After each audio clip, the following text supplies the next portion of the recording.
I think if you look at his work after Dernier Pas and you look at the kinds of things that he started to do with ramps and large-scale sets, and I think this was the beginning of a period where he started to realize that the architecture of the body in relationship to the architecture of the space, in relationship to the architecture of the light, it really became a living kind of painting for him.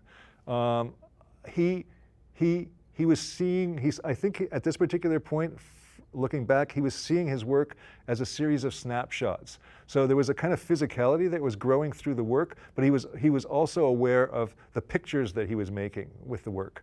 And so there was a kind of nice harmony between his vision, because his vision as his architectural self, the way he saw space, and his physical self. I think this is where he started to say, okay, these are not two separate things. These are things that I'm working with together, and I'm going to move these things forward. And you can see the explosion that happened with Joe and all these other kinds of Stella and all these other pieces that he did later on that became very large. You know, I think if we had had the resources at Le Groupe, he would have been doing those earlier than he did, but it just wasn't possible for us then. Right. Thank you very much, Mike. You're welcome.